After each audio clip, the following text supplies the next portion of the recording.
Hi guys, मेरा नाम है साहिल खन्ना और आज की वीडियो शुरू करते हैं। सबसे पहली न्यूज है मुंबई के एक बिजनेसमैन की। तो भाई उनके ऊपर 1034 करोड़ का लैंड स्कैम का केस बना है। अब देखते हैं क्या होता है क्या नहीं होता। अभी के टाइम पे ईडी, हम इनकम टैक्स डिपार्टमेंट की बात करके चले, जीएसटी डिपार्टमेंट की बात करके चले, बहुत ज्यादा एक्टिव है और जो बिजनेसेस गलत काम कर रहे हैं उनको बहुत ज्यादा पकड़ रहे हैं। अगली खबर विंडमिल कैपिटल की है। तो उन्होंने बजट के अंदर जो ईवी के ऊपर अनाउंसमेंट करी गई है, उन्होंने कहा बहुत ही अच्छी अनाउंसमेंट है और भी बेटर हो सकती थी, पर धीरे धीरे ही हमारा देश ग्रो करेगा, ईवी रेवोल्यूशन की तरफ आएगा।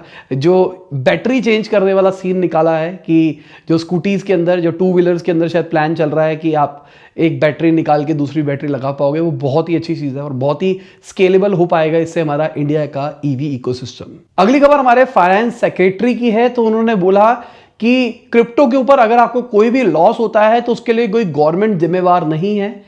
अगर शेयर मार्केट में भी लॉस होता है तो उसके लिए अगेन गवर्नमेंट जिम्मेवार नहीं होती, क्योंकि हम अपनी कंसेंट से इन्वेस्ट करते हैं और अपने प्रॉफिट अपने लालच के लिए करते हैं। अगर प्रॉफिट होता है तो भी गवर्नमेंट जिम्मेवार नहीं होती ना। हाँ, पर प्रॉफिट होने पे गवर्नमेंट इनकम टैक्स की फॉर्म में, कैपिटल गेन टैक्स की फॉर्म में पैसा ले जाती है।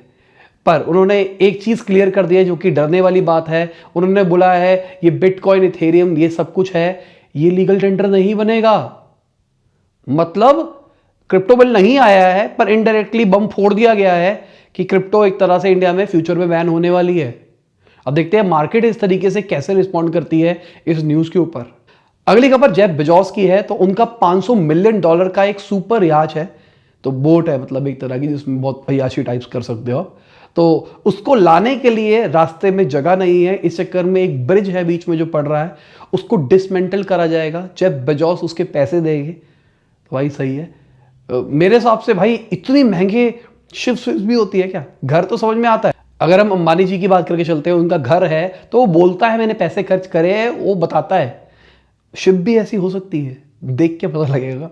कभी मौका मिलेगा, उनकी दोस्ती यारी होगी तो उनके साथ घूमेंगे। अगली खबर, फेसबुक के डेली एक्टिव यूजर्स 18 साल में पहली बार घटे हैं और इसके चक्कर में भाई मार्केट में उनके आया है गिराव। और इस चक्कर में ऐसा भी लग रहा है जो उनके फाउंडर है, फेसबुक मतलब मेटा की बात करके चल रहा हूं, मेटा का एक प्रोडक्ट है फेसबुक, उसकी तो इससे जो मार्क जकरबर्ग है तो उनकी नेटवर्थ में भी गिरौती आएगी। इस चक्कर में वो लिस्ट में पीछे जा सकते हैं। अब देखते हैं क्या होता है क्या नहीं होता।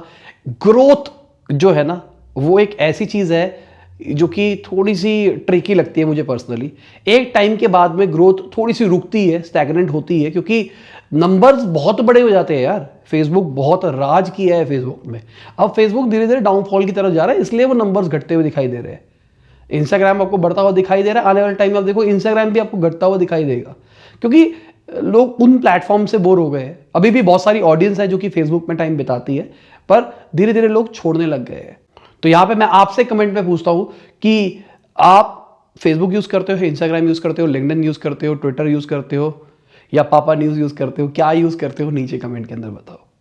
और ये जो क्रैश आया है, इसमें एक्सपेक्टेड है कि ये जो मार्क जकरबर्ग है वो $24 बिलियन का लॉस ले सकते हैं। बाकी तो टाइम बताएगा कितना लॉस होगा। वीडियो में आगे जाने से पहले प्लीज भाई लाइक कर दो, सब्सक्राइब नहीं किया तो सब्सक्राइब कर दो चैनल को, बेल आइकन दबा दो ताकि जब भी बिजनेस न्यूज आए आपके पास में नोटिफिकेशन पहुंच जाए। डेली मैं सुबह 9 बजे बिजनेस न्यूज लाने की आपके लिए कोशिश करता हूं। और हमारी एक ऐप है पापा न्यूज के नाम से, जिसको आप डाउनलोड कर सकते हैं और वहां पे आप पॉइंट्स की फॉर्म के अंदर भी बिजनेस, स्टार्टअप और भी कुछ कैटेगरीज की न्यूज देख सकते हैं। ऑडियो फॉर्म के अंदर पढ़ भी सकते हैं, अगर आपको ऑडियो सुननी है तो आप वो भी कर सकते हैं। तो उसका भी डिस्क्रिप्शन में लिंक दे दिया है, जाके उसको भी चेक कर सकते हो। अगली खबर, मेलिंडा फ्रेंच गेट जो कि को फाउंडर है Bill and Melinda Gates foundation की, उन्होंने बोला है कि अब वो अपनी मेजॉरिटी ऑफ जो वेल्थ है वो इस फाउंडेशन के अंदर नहीं देगी। पहले उन्होंने प्लेज कर रखा था कि देगी, अब उन्होंने कहा है मैं बाकी जगह पर फिलैंथ्रोफी के ऊपर करूंगी। ये जो अमीर लोग हैं आजकल उनके अंदर चल रहा है, हमने बहुत पैसा कमा लिया है, अब हमको दुनिया का भला करना है, तो फिलैंथ्रोफी के नाम पे देश का भला करने के लिए, दुनिया का भला करने के लिए पैसा बांटते रहते हैं। अगली खबर महिंद्रा जी की है। तो उन्होंने 3 IITs को कहा कि भाई मेरे लिए जगह है कि आपकी कंपनी के अंदर। बेसिकली वो 3D प्रिंटिंग स्टार्टअप है, घर बना देते हैं कुछ ही दिन के अंदर। 3D प्रिंटिंग करके मतलब डिजाइन करो, कंप्यूटर के अंदर एंटर मारो, आपका घर प्रिंट आउट होकर निकल जाएगा। फ्यूचर में ऐसी चीजें होगी। तो महिंद्रा जी ने इसके अंदर इन्वेस्ट कर रखा था कुछ टाइम पहले से। अब उन्होंने कहा भाई सीड इन्वेस्टमेंट तो मिल गई है, क्या मेरे लिए भी जगह है इस कंपनी के अंदर। अगली खबर अनएम्प्लॉयमेंट रेट की है। तो ओवरऑल अगर देखा जाए तो अनएम्प्लॉयमेंट रेट 6.57 पे पहुंच गई। मार्च 2021 से ये सबसे नीचे का आंकड़ा है अभी तक। पर अगर हम कुछ स्टेट्स की बात करके चलते हैं, जैसे हरियाणा, वहां पे 23.4 का अनएम्प्लॉयमेंट रेट है। राजस्थान में 18.9 का है। त्रिपुरा में 17.1 का है। और अगर हम तेलंगाना की बात करके चलते हैं तो वहां पे 0.7 का अनएम्प्लॉयमेंट रेट है, बस 0.7। मतलब वहां नौकरियों की भरपूर चीजें, बहुत नौकरी है वहां पे। तेलंगाना से कोई देखता है तो नीचे कमेंट में बताना क्या सीन चल रहा है वहां पे। अगली खबर जो इनकम टैक्स रिटर्न फॉर्म है उसके अंदर भी अब एक क्रिप्टो का अलग से कॉलम होगा। अगर आपने कुछ न्यूज पहले से मुझे फॉलो कर रहे हो उस चैनल के ऊपर तो मैंने बताया था अब क्रिप्टो टैक्स लगेगा। अगर आप क्रिप्टो के अंदर प्रॉफिट बनाते हो 30% आपको गवर्नमेंट को देना पड़ेगा अपने प्रॉफिट के ऊपर। तो अब उसके लिए अलग सेगमेंट बनाया जा रहा है और शायद ये ट्रैक भी किया जाएगा इससे कि क्रिप्टो से कितने गेन हुए हैं, क्या हो रहा है क्या नहीं हो रहा, ताकि डायरेक्शन गवर्नमेंट समझ पाए।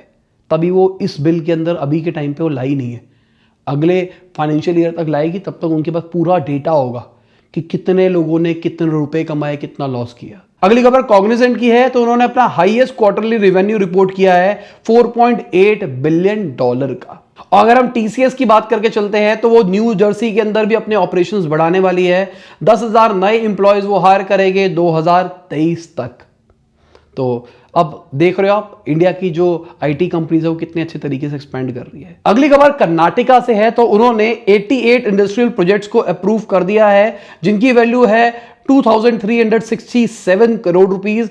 और कहा जा रहा है उससे 10,900 के आसपास जॉब्स क्रिएट होगी, 11,000 जॉब के आसपास क्रिएट होगा। अगली खबर हमारी फाइनेंशियल मिनिस्टर की है। तो उन्होंने बताया कि ये जो इन्फ्लेशन है ये पूरी दुनिया के अंदर बहुत डरने वाली चीज है। इससे पहले जो पाकिस्तान के प्राइम मिनिस्टर उन्होंने भी बोला था इन्फ्लेशन भाई डरने वाली चीज है, हमको दिक्कत हो सकती है। हमारी फाइनेंशियल मिनिस्टर भी कह रही है बेसिकली मेटल के रेट बढ़ रखे हैं, इस चक्कर में आपको जो प्रोडक्ट मिलता है उसकी मैन्युफैक्चरिंग कॉस्ट बढ़ रही है, कॉस्ट के चक्कर में प्रोडक्ट महंगा हो रहा है, महंगे के चक्कर में आपको महंगा मिल रहा है और आपके पास पैसे है नहीं तो आप ले नहीं रहे, इस चक्कर में इकोनॉमी रिवाइव नहीं हो पा रही। कहानी ये है। अगली खबर हमारे जो रेवेन्यू सेक्रेटरी है उन्होंने कहा है जो गवर्नमेंट का डिसइन्वेस्टमेंट प्लान है वो एलआईसी के आईपीओ से ही पूरा कर सकती है, शायद उससे ज्यादा भी पूरा कर सकती है। बाकी टाइम बताएगा क्या होगा क्या नहीं होगा। क्या आपके हिसाब से एलआईसी के आईपीओ की बम्पर ओपनिंग होने वाली है या फिर नहीं होने वाली? आपको क्या लगता है?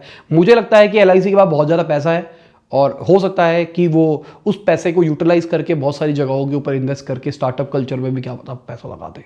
अगली खबर सीसीआई की है। तो सीसीआई ने जितने भी बड़े टायर मैन्युफैक्चरर्स हैं उनके ऊपर फाइन लगाया है। उन्होंने कार्टेल बना रखा है। अगर आपने हर्षद मेहता की स्टोरी देखी है स्कैम वाली, अगर आपने वेब सीरीज देखी है तो आपने उसमें कार्टेल वर्ड सुना होगा।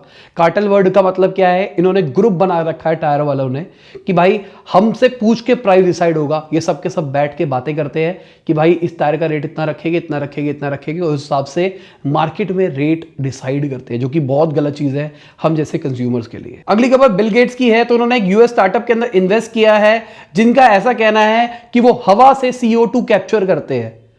जो कार्बन के कलेश चल रहा है पूरी दुनिया के अंदर, भाई कार्बन डाइऑक्साइड के चक्कर में ग्लोबल वार्मिंग हो रही है, आप पॉल्यूशन कर रहे हो, उसके अंदर कार्बन डाइऑक्साइड है, कार्बन डाइऑक्साइड ये वो स्टार्टअप सारी प्रॉब्लम खत्म कर सकती है अगर देखा जाए तो। बहुत अच्छी चीज है अगर ऐसा होता है तो। अगली खबर जो शुगर कॉस्मेटिक की विनीता जी है उन्होंने बताया शार्क टैंक में आने से पहले उनके ऑडिशन लिए गए थे। बेसिकली जो चैनल है उन्होंने उनको कहा था कि आपको एकदम ऑनेस्ट रहना है, आपको ये देखना है कि अगर आप इस कंपनी में इन्वेस्ट करोगे या फिर नहीं करोगे। अगली खबर जो पबजी मेकर क्राफ्टर हैं उन्होंने $5.4 मिलियन इन्वेस्ट करे हैं एक Pune based mobile gaming development studio के अंदर। तो इसके पीछे प्लान्स क्या है? क्या अब वो इंडिया के अंदर भी ऐप्स बनवाएंगे? क्या आपको पबजी के अंदर इंडियन मैप्स मिलेंगे? या फिर इंडिया का टैलेंट उनको अच्छा लगता है इसलिए उन्होंने इन्वेस्ट किया है? इंडिया की इंडस्ट्री भी बहुत तेजी से बढ़ रही है गेमिंग की। और इसी के साथ आज की न्यूज़ खत्म होती है। उम्मीद करता हूं आपको मजा होगा। लाइक कर देना, शेयर कर देना, कमेंट बताना वीडियो कैसी लगी। बाय, गुड नाइट, शब, खुदा हाफिज़, गुड मॉर्निंग, गुड आफ्टरनून, जब भी आप वीडियो को देख रहे हैं।